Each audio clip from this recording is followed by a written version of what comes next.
이 모세는 이 출애굽 2세대들이 이 가나안에 들어가기 전 그 레위기 율법을 다시 한번 설명합니다. 우리가 보고 있는 이 신명기죠.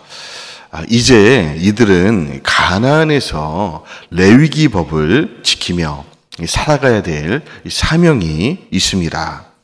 구원이 중요하지만 더 중요한 것은요, 구원하신 목적입니다.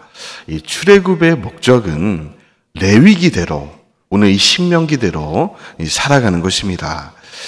우리를 구원하시고 이 죄 많은 이 세상에 남겨두시는 이유도 똑같습니다. 레위기대로, 이 산상수훈대로 살아내 보거라. 이 구원받으면 끝이라는 종파가 이단 종파죠. 구원파입니다. 우리가 이 성경을 읽을 때 복주고 구원받는다는 이 구절에만 이 밑줄을 그어가며 읽으면 구원파가 됩니다. 꼭 기억하시기 바랍니다. 나를 향하신 진짜 하나님의 뜻은 내가 이 밑줄 긋지 않는 그 구절에 있습니다. 성경은 구원이 시작일 뿐이라고 이야기합니다. 이 구원으로 시작하지만 그 목표는 하나님과의 언약 관계로 들어가 그 친밀한 교제 안으로 살아가는 것입니다. 결혼 관계랑 똑같죠. 결혼해놓고 허구한 날 바람 피는 것을 뭐라고 합니까? 나쁜 짓이라고 합니다. 우리가 하나님과 결혼했다면 나쁜 짓 하지 마시기 바랍니다. 우리가 지켜야 될, 그리고 이스라엘이 지켜야 했던 이 레위기 법의 핵심 정신은요, 이 공평과 정의, 그리고 약자를 향한 이 자비입니다. 이것이 놀라운 이유는요, 레위기가 기록된 시점이 지금으로부터 3,500년 전이라는 것입니다. 여러분, 그 당시는 사회 윤리, 성윤리, 이런 것들이 얼마나 허술했습니까? 노예 제도가 당연했고요. 살인과 착취, 강간이 횡행하는 사회였습니다. 이 사회적 약자들을 향한 이 배려 같은 것은 상상조차 할 수 없는 약육강식의 세계였죠. 이 모든 것이 힘의 논리로 이루어지는, 움직이는 그런 사회. 그곳이 가나안이었습니다. 바로 그 시점에 하나님은 한 민족을 택하시고 애굽 땅에서 불러내십니다. 그들을 통해서 하나님의 법이 실현되는 그런 구별된 나라를 세우려고 하시는 것입니다. 여러분, 현재 우리나라의 법의 이 체계는 고대 로마법, 근대 유럽법이 그 근간입니다. 그 영미법은 기본적으로 교회의 법을 계승합니다. 이 교회의 법의 근거가 바로 우리가 읽고 있는 레위기 그리고 신명기입니다. 죄형 법정주의, 증거재판주의, 이 무죄 추정의 원칙 등 이런 것들이 이 성경 안에서 나오는, 또 근거로 하는 법입니다. 그래서 레위기를 제대로 공부해 본 이 법학자들은요, 이 레위기 법의 합리성과 이 공평함에 이 혀를 내두릅니다. 그 레위기 법, 신명기 법을 잘 보면요, 약자라고 해서 이 무조건 두둔하지 않습니다. 강자라고 무조건 고개 숙이지 않습니다. 이 명확한 재반 증거와 이 증인을 대동한 후에 합리적인 판단을 내리고 이 정확한 법 집행이 이루어지도록 합니다. 여러분, 오늘 본문에도 보면 이 처녀, 약혼한 여자, 유부녀가 겁탈을 당했을 때 일괄적으로 유무죄를 판단하지 않습니다. 각 케이스별로 당시의 정황을 충분히 고려해 보라는 것이죠. 이 각각의 상황이 다를진데 일괄적으로 판결하는 것은 이 불공평한 처사 아니겠느냐. 오늘 우리가 읽은 이 본문만 설명을 드리면요, 이런 내용입니다. 어떤 남자가 결혼을 했는데 마음이 변해서 이 여자가 이 처녀라고 속인 후 시집을 왔다고 고발했다는 거예요.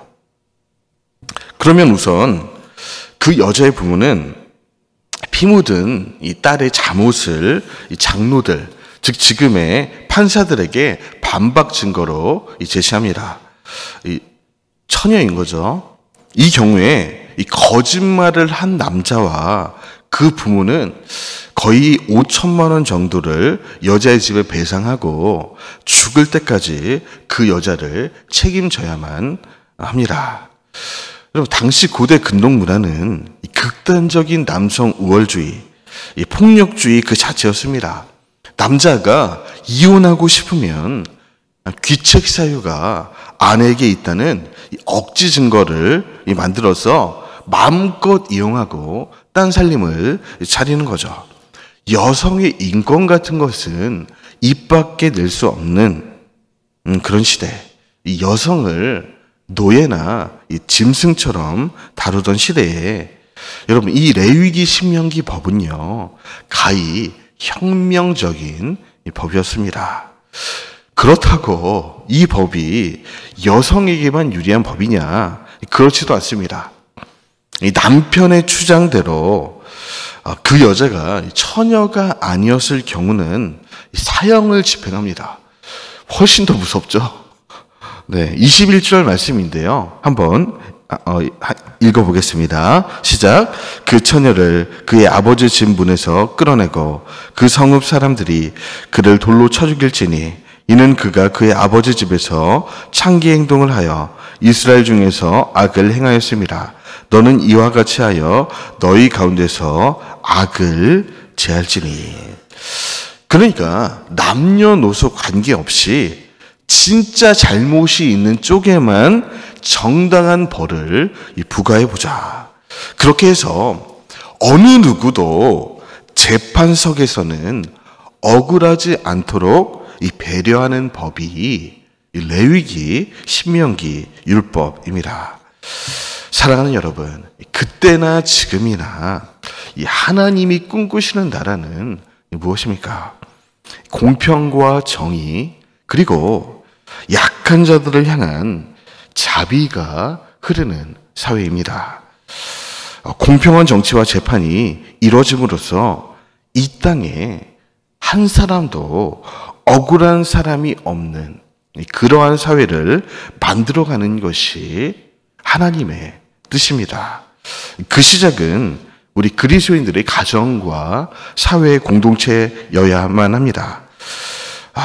그 안에 깃든 이 공평과 자비의 정신을 사회 속에서, 교회 안에서 실현해 나가야 됩니다.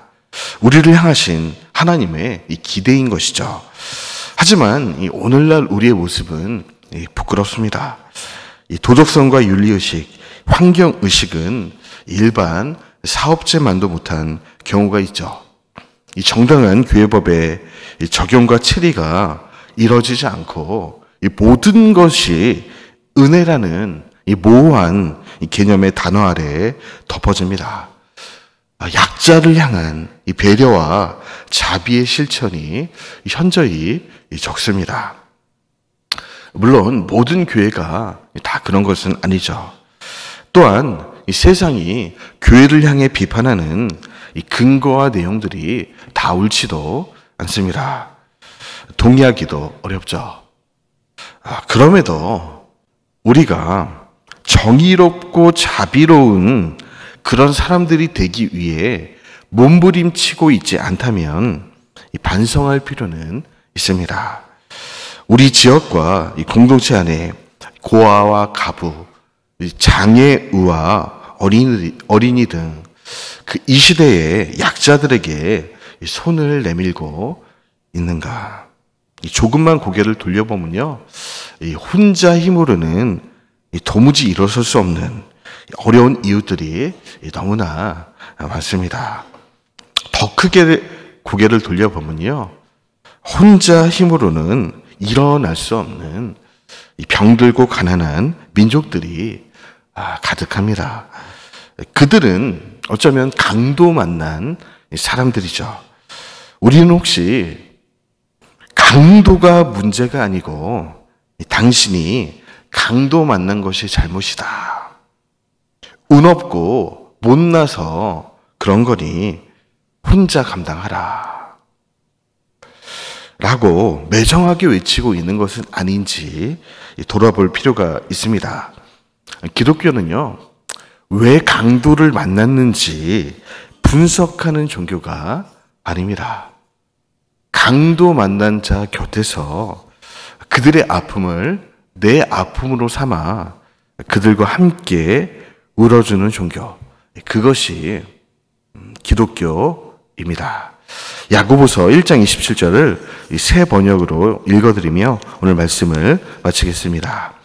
하나님 아버지께서 보시기에 순수하고 흠이 없는 경건한 신앙은 의지할 데 없는 고아와 가부를 잘 보살펴 주는 것이고, 또한 삼가 자신을 지켜 타락한 세상 풍조에 물들지 않게 하는 것입니다.